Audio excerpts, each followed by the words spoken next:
इस्लाम का दूसरा स्तंभ है नमाज। कोई पूछेगा कि इसमें कौन सा समाज उत्कर्ष है? मित्रों, समाज की दूरी मिटाने वाला, अस्पृश्यता खत्म करने वाला यह सबसे प्रभावशाली साधन है। नमाज अमीर गरीब, राजा फकीर, काला गोरा के फर्क को मिटाती है।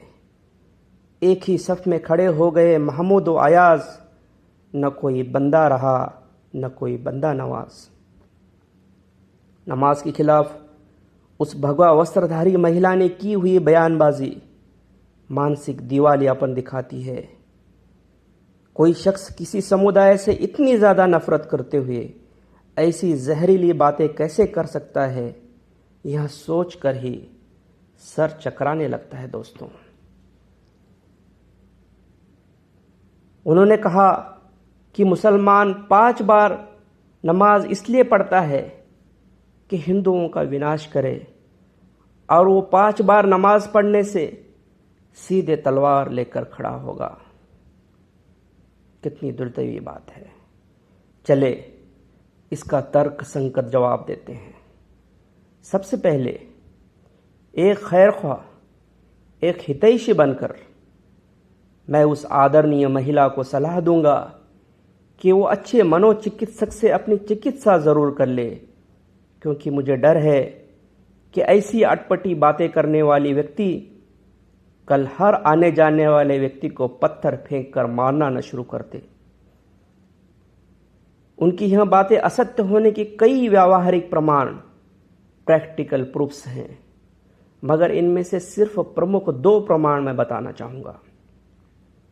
सबसे पहले, भारत पर मुस्लिम शासकों ने 800 से 1000 साल तक हुकूमत की। अगर उस महिला के बात में थोड़ी सी भी सच्चाई होती तो भारत में आज एक भी गैर मुस्लिम जिंदा नहीं होता। मगर हकीकत यह है कि आज भारत में सिर्फ 15% आबादी ही मुसलमानों की है और 85% आबादी गैर मुस्लिमों की है। सबसे पहला प्रमाण उस महिला की बात को झुटलाने का। दूसरा प्रमाण यह है कि मुस्लिम राष्ट्र, खासकर अरब राष्ट्र में कई गैर मुस्लिम कई सालों से खुशहाल जिंदगी बिता रहे हैं। ये 2 प्रमाण काफ़ी हैं उस महिला की बेवकूफ़ाना बातों को झुटलाने के लिए। अब देखते हैं कि नमाज में वास्तव में क्या होता है, हकीकत में क्या होता है। अल्लाहु अकबर यानी देव महाओसी और ला इलाहा इल्लल्लाह यानी एकम एव द्वितीयम, इन शब्दों के साथ 5 वक्त दी जाने वाली अजान फलाह यानी कामयाबी की तरफ बुलाती है। कामयाबी अमन, शांति, भाईचारे से होती है, अशांति और युद्ध से नहीं। इतनी समझ काश इन नफरत के दलालों में होती। नमाज की हर रकात में सूरा अल फातिहा, सूरा नंबर 1 पढ़ना अनिवार्य है, जिसके बगैर नमाज ही कबूल नहीं होती। सूरा अल फातिहा की पहली आयत है बिस्मिल्लाहिर्रहमानिर्रहीम, सर्वाधिक दयालु और कृपालु ईश्वर के नाम से। सूरा अल फातिहा की दूसरी आयत में है रब्बिल आलमीन, यानी सारे जहानों का ईश्वर, हर इंसान का, हर सजीव का ईश्वर, हर मौजूदा चीज का ईश्वर। वह सिर्फ मुसलमानों का ही ईश्वर नहीं। इससे बढ़कर भाईचारा, सह अस्तित्व और एकात्मता की बात कोई और हो नहीं सकती। सूरा अल फातिहा की तीसरी आयत है अर्रहमानिर रहीम, सर्वाधिक दयालु, सर्वाधिक कृपालु ईश्वर। जो नमाजी हर रकात में यह आयतें पढ़ता हो, उसके बारे में ये कहना कि वो हिंदुओं के विनाश के लिए नमाज पढ़ रहा है और तलवार लेकर खड़ा हो जाएगा, इससे ज़्यादा मूर्खतापूर्ण और घृणित बयान हो नहीं सकता। सूरा अल फातिहा आयत नंबर 6 में कहा गया है इहदिनस सिरातल मुस्तकीम, हमें सीधा रास्ता दिखा, सही रास्ता। अच्छा रास्ता। यजुर्वेद अध्याय 40 छंद 16 कहता है, हे ईश्वर, हमें अच्छा रास्ता दिखा और हमारे अंदर से दुराचार निकाल दे ताकि हम राह भटक न जाएं। यजुर्वेद अध्याय 40 छंद 16 की यह प्रार्थना सूरा अल फातिहा सूरा नंबर 1 आयत नंबर 6 और 7 की तरह है, जिसमें कहा गया है, इहदिना सिरातल मुस्तकीम सिरातल लज़ीना अनअमता अलैहिम गैरिल मग़दूबि अलैहिम वलद्दाल्लीन। नमाज को बुरा भला कहने वाले लोग वास्तव में सनातन धर्म ग्रंथों के इन आदेशों को बुरा भला कहते हैं, और ऐसे लोग सनातन धर्मी नहीं हो सकते। नमाज में कुरान की आयतों का पठन होता है, जिसके बारे में उस महिला ने असत्य अनर्गल बयानबाजी की, जिसका विस्तृत जवाब मैं अगले संबोधन में दूंगा ही। केवल कुछ बातें मैं अभी कहना चाहूँगा। कुरान की ज़्यादातर आयतें दया, क्षमा, शांति की बात करती हैं। कुरान में अमन, शांति सूचक शब्द सलाम 67 बार आया है। कुरान में 114 सूरह हैं, इसमें 113 सूरह बिस्मिल्लाहिर्रहमानिर्रहीम अर्थात शुरू अपने ईश्वर के नाम से, जो सर्वाधिक मेहरबान और रहम वाला है, सर्वाधिक दयालु और कृपालु है, इस वाक्य से शुरू होते हैं। पूरी एक सूरा रहमान दया भाव पर आधारित है। कुरान में दया, क्षमा भाव इतना ज़्यादा है कि लगभग हर दूसरी आयत में यह भाव मिलता है।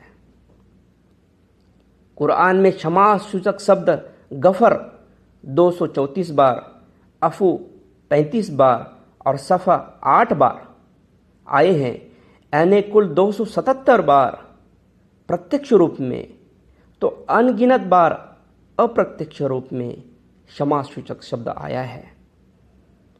दया, करुणा का सूचक शब्द कुरान में 339 बार डायरेक्टली यानी प्रत्यक्ष रूप में आया है और कई बार अप्रत्यक्ष रूप में आया है। कुरान बार बार मुसलमानों से लोगों को माफ करने और लोगों पर रहम करने को कहता है। लोगों में मुस्लिम गैर मुस्लिम का भेदभाव कुरान नहीं करता, यहां तक कि इंसान और जानवर का भी फर्क इस्लाम नहीं करता। सही बुखारी में अब्दुल्ला इब्न उमर रज़ियल्लाहु अन्हु से रिवायत है कि आप सल्लल्लाहु अलैहि वसल्लम ने फरमाया, एक नमाजी औरत को सिर्फ इसलिए जहन्नम में डाला गया क्योंकि उसने एक बिल्ली को कैद करके रखा, उसे खाने पीने नहीं दिया और वो बिल्ली भूख से मर गई। जो इस्लाम जानवरों तक पर रहम करने की सीख देता हो, उस इस्लाम के बारे में अगर कोई यह कहे कि नमाज गैर मुस्लिमों का विनाश करने के लिए पढ़ी जाती है, तो यकीनन ऐसे शख्स को साइकियाट्रिस्ट से इलाज लेने की सख्त ज़रूरत है। आज दुनिया में करीब 2 अरब यानी 200 करोड़ मुसलमान हैं। अगर यह सच होता जैसा कि यह महिला कह रही है, तो सिर्फ इमेजिन कर ले कि क्या होता। जैसा वो कह रही है उसके हिसाब से अगर सोच ले तो इमेजिन कर ले कि क्या होता। हर मुसलमान तलवार लेकर ही मस्जिद जाता और मस्जिद से एक कदम बाहर रखते ही तलवार से गैर मुस्लिम को काटना शुरू कर देता और मस्जिद के बाहर खून की नदियां और समंदर बहने लगते हैं।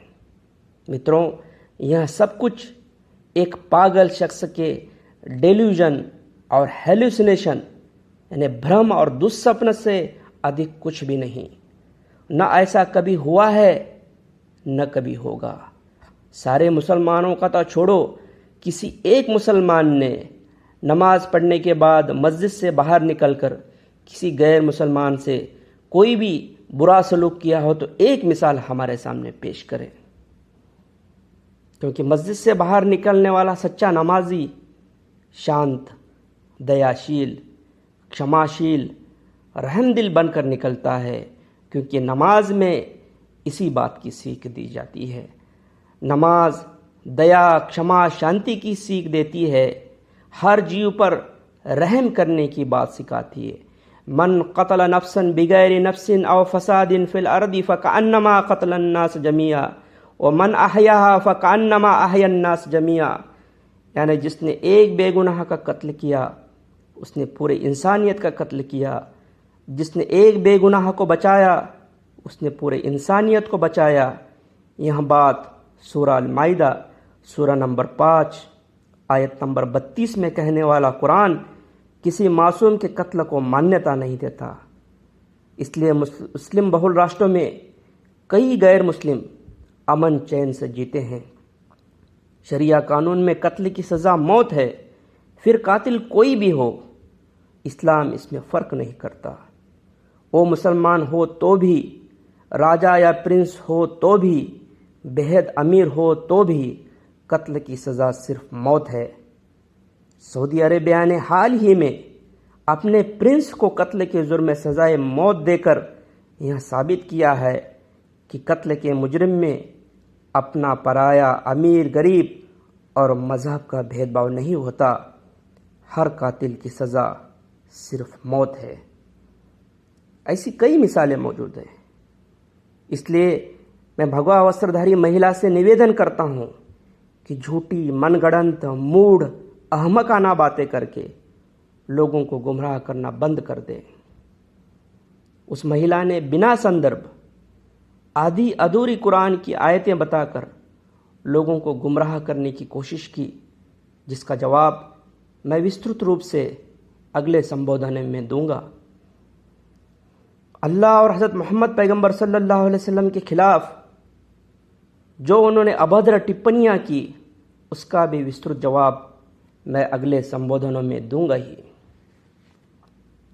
सूरह अल-अनकबूत सूरह नंबर 29 आयत नंबर 45 में जिक्र है, इन्न सलात तन्हा अनिल फहशाई वल मुनकर, नमाज हर बेहयाई और बुराइयों से रोकती है। इस्लाम का तीसरा स्तंभ है ज़कात। हर वो शख्स जो पर्याप्त मात्रा में कमाता हो, उसे अपने कमाई का 2.5% हिस्सा गरीबों को देने का हुक्म। यह समाजोत्कर्ष का ऐसा महान स्तंभ है जो किसी भी इंसान को भूखा मरने नहीं देता, अमीर और गरीब की दूरियां मिटा देता है। भगवा वस्त्रधारी महिला को ईश्वर का शुक्र अदा करना चाहिए कि इस्लाम के 5 स्तंभों के खिलाफ अनर्गल बयानबाजी करते वक्त उन्हें ज़कात का स्तंभ याद नहीं आया, वरना उनकी तब और जगह हंसाई हो जाती जब वह नफरत और गुस्से के कारण संतुलन खोकर शायद यह कह देती कि देखो इस्लाम कितना क्रूर है कि कमाने वाले के जेब से पैसे निकालकर न कमाने वाले को देता है। मुझे ऐसे मूढ़ बुद्धियों पर तरस आता है। मित्रों, तीसरे स्तंभ के पूरक ही ज़कात से बढ़कर ज़्यादा से ज़्यादा सदका और खैरात करने का हुक्म इस्लाम देता है, और वहाँ भी किसी दुनियावी शोहरत या नाम के गरज से नहीं, बल्कि वो सदका सर्वोत्तम माना गया है जिसमें दाहिने हाथ ने दिया हुआ बाएं हाथ को पता न चले। लोग अपने नाम के लिए तो बहुत दानवीर बन जाते हैं। किसी को देकर, किसी के साथ भलाई करके उसको जताने को इस्लाम सख्ती से मना करता है। हज़रत मोहम्मद पैगंबर सल्लल्लाहु अलैहि वसल्लम और सहाबा रदियल्लाहु अन्हुम अपने पास जो भी कुछ होता फौरन दान करते। आप सल्लल्लाहु अलैहि वसल्लम ने कहा, अगर मेरे पास उहद के पहाड़ इतना सोना भी होता तो भी मैं उसे उसी वक्त दान करता, अपने पास कुछ भी नहीं रखता। आप सल्लल्लाहु अलैहि वसल्लम खुद भूखा रहते, गरीबों को खाना खिलाते। कई दिनों तक खाना न खाने की वजह से आपको शदीद तकलीफ होती। अपने पेट पर पत्थर बांध लेते, पैवन लगाए हुए कपड़े पहनते, ज़मीन पर चटाई पर सो जाते। आप सल्लल्लाहु अलैहि वसल्लम की वफ़ात के वक्त घर में अंधेरा था, क्योंकि रोशनी के लिए जलाए जाने वाले चिराग में तेल नहीं था। क्या किसी राजा को इतनी सादगी से जीते देखा है? और वहाँ भी वो राजा जिसे लगभग सभी इतिहासकार इंसानी तारीख का सर्वोत्तम राजा मानते हो। 40 साल की उम्र में आप सल्लल्लाहु अलैहि वसल्लम पर नबूवत नाजिल हुई। नबूवत से पहले आपकी ज़िंदगी बहुत खुशहाल थी। आप एक कामयाब ताजिर थे। नबूवत के बाद आपने सारी खुशियाँ लोगों की भलाई के लिए कुर्बान कर दी और बेइंतहा तकलीफ़ें उठाई। यह हकीकत उस भगवा वस्त्रधारी महिला के अंदरगल बयान को झूठा साबित करने के लिए काफ़ी है जो उन्होंने कहा कि इस्लाम केवल एक राजकीय आंदोलन मात्र था। महोदया, राजकीय आंदोलन फ़ायदे के लिए होते हैं, जैसे कि आपने 1 तोला सोने की माला के लिए किया। धार्मिक आंदोलन में सिर्फ त्याग होता है। हज़रत मोहम्मद पैगंबर सल्लल्लाहु अलैहि वसल्लम की जीवनी देखिए, खलीफाए राशिदीन रदियल्लाहु अन्हुम की जीवनी देखिए, आपको त्याग के सिवाय कुछ भी नज़र नहीं आएगा। कई कई दिन भूखे रहते थे, पैबंद लगे हुए कपड़े पहनते थे, ज़मीन पर सोते थे। आपके ज़िंदगी का हर पल सादगी और त्याग का उदात्त दर्शन कराता है। आपके नक्शे कदम पर चलने वाले हर राजा महाराजा की ज़िंदगी में आपको यही सादगी और त्याग नज़र आएगा। आलमगीर बादशाह औरंगज़ेब, इतना बड़ा मुग़ल बादशाह, रियासत की इतनी दौलत कदमों में थी, मगर उसमें से 1 पैसा भी खुद पर खर्च न करते। लोगों के यहाँ वेश भेष बदल कर मजदूरी करते, हाथ से टोपी सीते, हाथ से कुरान लिखते और इससे मिलने वाली मजदूरी और कमाई के पैसों को खुद पर खर्च करते। इस तरह की कई मिसालें कई मुस्लिम राजाओं के बारे में मिलती हैं। इस्लाम का चौथा स्तंभ है रोज़ा, जिसके बारे में मैं अपने पिछले संबोधन में बोल ही चुका हूँ। रोज़ा अमीर आदमी को गरीब की भूख प्यास का एहसास कराता है और वह हर गरीब पर रहम करने लगता है। इस्लाम का 5वां स्तंभ है हज। यह हर भेदभाव तथा अस्पृश्यता को मिटाता है। राजा हो या फकीर, अमीर हो या गरीब, सभी उन्हीं 2 अनसिले सफ़ेद कपड़ों में होते हैं और उनमें फ़र्क करना नामुमकिन हो जाता है। इस्लाम के 5वें स्तंभ और सभी आदेश उन सूरज और तारों की तरह हैं जो अपनी रोशनी से सब अंधकारों को मिटा देते हैं, मगर मन के अंधों को यह रोशनी कहाँ नजर आएगी। महोदया, आपने तथ्यों को, धर्म ग्रंथों को, भाषा को, तर्कशास्त्र को, सामान्य ज्ञान को, इतिहास को तोड़ मरोड़ कर पेश किया और सिर्फ अनर्गल असत्य कथन किया। मेरे मन में आपके प्रति द्वेष भाव नहीं, मगर मैं आपके असत्य कथन से बेहद आहत हूँ। ईश्वर आपको बुद्धि दे, सद्बुद्धि दे, यही प्रार्थना करते हुए मेरे संबोधन के इस भाग का समापन करता हूँ। व आखिरु दावाना अनिल हम्दुलिल्लाहि रब्बिल आलमीन। अस्सलामु अलैकुम व रहमतुल्लाहि व बरकातुहू।